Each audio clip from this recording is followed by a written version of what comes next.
So someone said this. What's the PS5 Pro worth to you if you don't have a TV or monitor that will show 120 or more hertz, even though today's TVs also have 144 hertz? I mean, that's a really good question. Also, instant -5 points for the flippin' AI voiceover. And if you recognize this stupid AI voice, it's because it's this guy again. Daily Hub Ranks, yay! He's the guy from this video. And the whole channel is just AI PlayStation butt writing. I can't swear yet. It's not 60 seconds, which is a rule that I think is really funny because if I swear at 60 seconds, it's totally fine. But if I swear at 5 seconds, suddenly no advertisers. It's very bad. It's morally terrible for you to swear immediately. Anyways, let's just keep going. But I mean, it's a good point. If you're buying a piece of hardware for the sake of, refresh rate or frame rate, and you don't have a TV that can accommodate that refresh rate or frame rate, what's the point? It's why I laugh at all those people who bought 4K 120 hertz monitors or TVs for the PS5 and the Series X. It's like, how often are you actually getting to utilize that? And if you're not willing to buy a TV that's over 60 hertz, why are you even paying attention to 120 hertz game support? You know what I mean? It's a perfectly valid concern to raise about the PS5 Pro. Okay, let me tell you a personal story. My biggest mistake was listening to YouTubers telling me there is no point in buying the PS4 Pro if you don't have a 4K TV. I mean, the PS4 Pro was sold as a 4K machine, so yeah, if you don't have a 4K TV, why are you buying a machine for 4K output? I know that wasn't the only advantage of the PS4 Pro over the base PS4, but in the instance of resolution, yes, if you don't have a TV that outputs at 4K, why were you getting a 4K gaming machine? You're gonna need a different reason to buy the 4K gaming machine. They also said there is no point in the PS4 Pro, so what did I do? Well, I went for the PS4 Slim. Don't make my mistake. Always go for the Pro, even if it seems pointless. Even if it seems pointless, give more money to Sony. That's a great argument. Fantastic argument. You raise some points that people make against the PS4 Pro, and your response is just like, well, here's the thing. Buy it anyways. And people are saying, don't get it, you don't have this many hertz in your TV, or we don't see a big difference. And then you decide to go for the Slim, and then 2 to 3 months later, you see all the games getting PS5 Pro patch. Yes, that's the problem. You don't know which games are going to get Pro patches. You don't know what the actual benchmarks of those Pro patches are going to be. So why would you get the Pro before you know exactly what it's going to do? Why would you hype up the Pro before you know exactly what it's going to do? These are completely valid concerns to raise. This isn't like gaming PCs and gaming monitors where you can just get the highest capable numbers possible or the highest capable numbers that you are comfortable with or want, and then, fine-tune the game settings to get there. This is a console. You have to wait and see what game patches are even going to come out, what performance metrics they're even going to hit. So why would you buy the PS5 Pro before you know those things? Why would you buy a PS5 Pro and a big fancy TV to hit 4K and 120 hertz? Why would you invest in those things if you don't even know for sure that the hardware is going to allow you to use them? After 1 year, you see most games run better and smoother on PS5 Pro, and all you're gonna think about is, why did I listen to that YouTuber? This is exactly what happened to me. When you buy a Pro version of any device, you are basically future-proofing it. I mean, yeah, the basic argument you're making is correct. The games are going to run better on the Pro version. You're absolutely right about that. Basically, no matter what, games are going to run better on the Pro version. But how much better? That's the question. I can see the argument for buying the Pro over the base model or over the Slim model once the prices go down, eventually, maybe. I can kind of see the point for that. But if you already have a PlayStation, why would you spend more money upgrading to the Pro?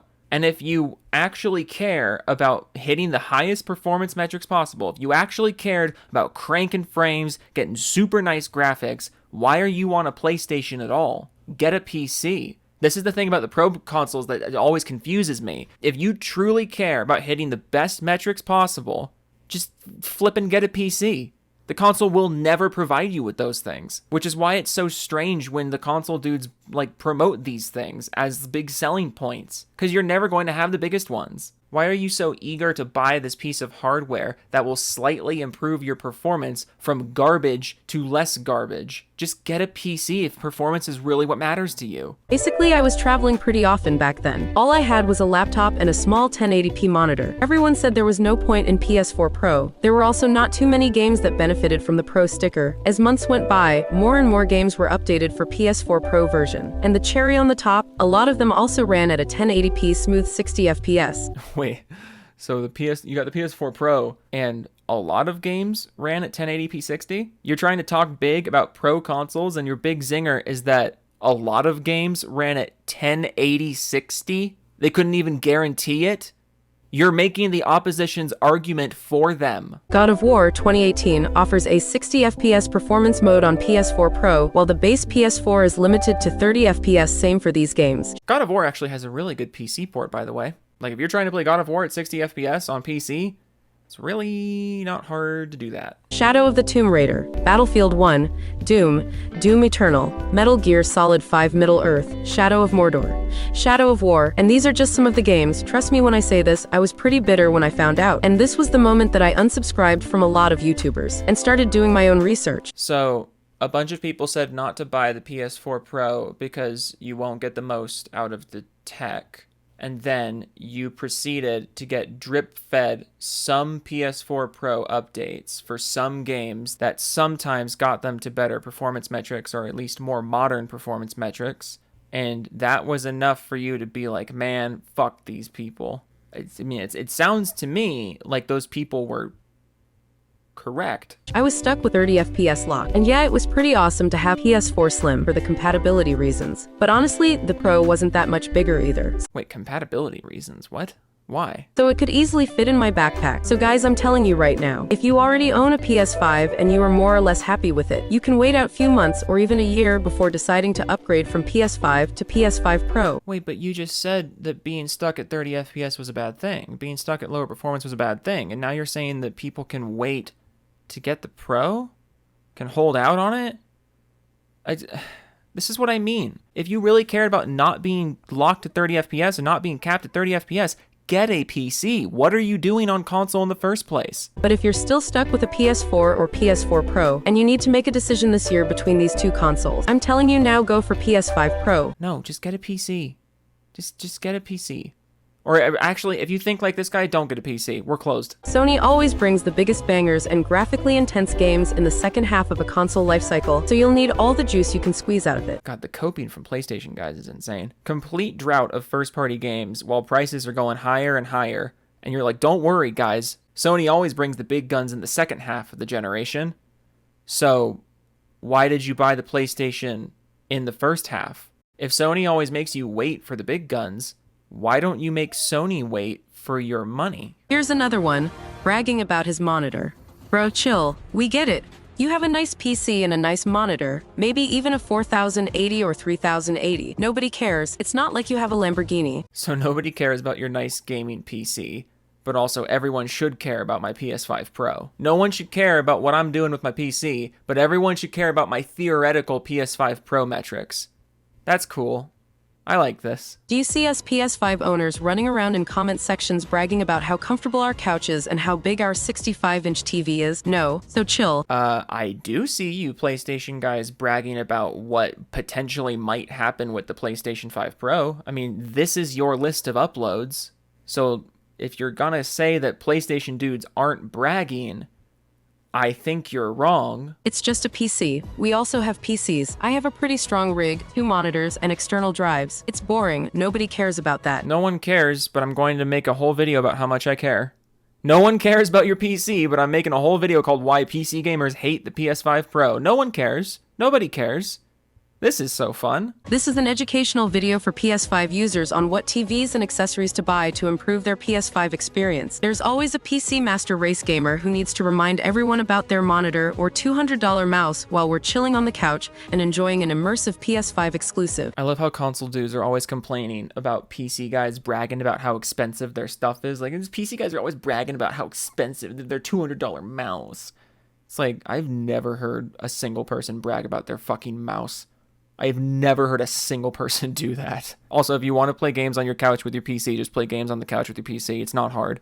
I don't know why we're still making this point. And then there are others commenting, boo-hoo, no games, when half of the video is about all the upcoming games on PS5. But no, those games are trash, right? Until Horizon Forbidden West and Ghost of Tsushima come to PC, then you jump for joy. So, are they good exclusives or not? You were just bragging about how great and high quality the exclusives are, but then you also acknowledge they're going to PC. So, What's your point? Or how about the fact that Helldivers 2 is the best-selling Sony-owned property on PC, and now you're going to come at me with, yeah, but Helldivers 2 is dead now. I have never heard a single person with an IQ above 7 say Helldivers 2 is dead. It's less popular than it was when it came out, but so is fucking Team Fortress 2. I'm not sure what that analogy was supposed to prove. Anyways. Yeah, Helldivers 2 is dead. 12 million copies sold, making an estimated revenue of $600 million. You're literally waiting 3 to 5 years to enjoy PS5 exclusives, and you're so impressed by the graphics. But Helldivers 2 launched on PC. Also, Ghost of Tsushima came to PC in less than 6 years. So did God of War Ragnarok and Last of Us Part 1. And Until Dawn is launching on PC. And Ratchet & Clank took less than 6 years. Returnal took less than 6 years. Horizon Forbidden West took less than 6 years. What is your point, actually? Like, what point are you trying to make right now? Because I don't fucking know what it is. Yeah, we know. We played them 4 or 5 years ago. We're saying how all PS exclusives are garbage games. Well, at least you can say something about PS5 exclusives. You can't say anything bad about Xbox exclusives because they don't exist. So Xbox exclusives don't exist, presumably because they're also on PC. So what happened to the PlayStation games then? Why are PlayStation games exclusive when they're on PC, but Xbox exclusives don't exist because they're on PC? I don't get it. Black Myth Wukong is not coming to Xbox because of the Xbox Series S. Black Myth Wukong is coming to Xbox, it's just being delayed. Everyone is hating on Concord like there's no tomorrow, but I tried the game out, and you know what? It works. It works. Oh, what an accomplishment. The criticism is invalid because the game works. Wonderful. Our standards are so high over here at PlayStation. No crashes, no bugs, crisp resolution, solid 60 FPS, and this is the beta. When I complained about how broken the first Descendant was, everyone came at me with pitchforks. I can't imagine there is any reason for people coming at you with pitchforks when you say certain games are broken and certain games are wonderful, because they work. I can't imagine why you're getting heat for your opinions. Why boobs and booty? Come on, man. I've got nothing against boobs and booty in a game, but it goes to show that you can make a broken mess of a looter shooter, even copying symbols from Destiny 2, and the game would still work and run like crap. But booty, don't say anything negative about the booty game. I swear, it's like you're making these videos from Sony's offices. Like you're in a PlayStation office, you're an intern, and you're just like alt-tabbing into iMovie to make this video when no one's looking. Like it's just so low effort. It's so low effort and it's so like this is the best you got? Video title is Why PC Gamers Hate the PS5 Pro. This is the best you got? You're just hating on Concord because there's no booty. I don't fucking yar, matey. If Concord was filled with half-naked women running around in thongs, you'd be all over that game. Well, I mean, that would at least get people talking about it more, I'll give you that. And I don't even like Concord. It's not my type of game, but I will give credit where credit is due. Oh, it's not your type of game. You were praising it 5 seconds ago, because it worked. Here's the kicker, though. While you're busy polishing your RGB-lit keyboard and drooling over benchmark scores, we're actually gaming. Oh, PC guys are drooling over benchmark scores. PlayStation guys never drool over benchmarks. After you literally spent the first half of this video drooling over PS4 Pro benchmarks. What? We're diving into epic stories, engaging in breathtaking battles, and experiencing exclusives that define generations. Oh, okay. So they're back to being exclusives now. PlayStation games are back to being exclusives. Xbox has no exclusives. PlayStation does have exclusives, even though they're all on PC. Oh my god. You're stuck in an endless cycle of hardware upgrades and forum flexing. Meanwhile, we're on our couches, controllers in hand, exploring worlds you can only dream of. I mean, we can dream of them or we can experience them. They're coming to PC or they're already on PC, and we have a million more games to play in the meantime. We have much bigger backlogs. We have many more exclusives. We have many more genres. We have many more indie and AA games to pick from. We have much cheaper games to pick from, which means those backlogs just keep getting bigger. Fuck. Until they eventually trickle down to your precious PC years later. Helldivers launched on PC. The trickle is getting quicker. Whether or not you want to accept it, the trickle's getting quicker. You talk about your $200 mouse and 144 Hz monitor like it's the holy grail, but at the end of the day, it's just plastic and LEDs.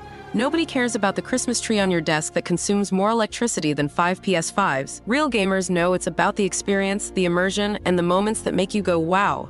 And those moments, we're living them first. At lower performance metrics, which you clearly do care about because you spent the first half of the video talking about how important performance metrics are. Don't worry, Spider-Man 2 is coming to PC in 2027. By that time, we'll be swinging in Spider-Man 3. Mark your calendars. He says the PC version of Spider-Man 2 is not coming until 2027, and Spider-Man 3 will be out before that. Everyone mark your calendars. Come back to this video when that doesn't happen. But that's okay, God of War Ragnarok is coming to PC this year, and you can finally enjoy something I finished 3 times already. You finished Ragnarok 3 times?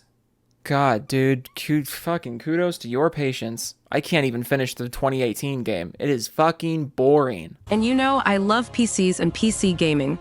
I used to be a PC gamer. My brother has a gaming PC with a 4090, and when he'll see this video, he will laugh his ass off because that's what normal people do. This is Ashley. Thank you for listening to my rant. Like and subscribe for more stuff like this. I don't actually think any of that was true.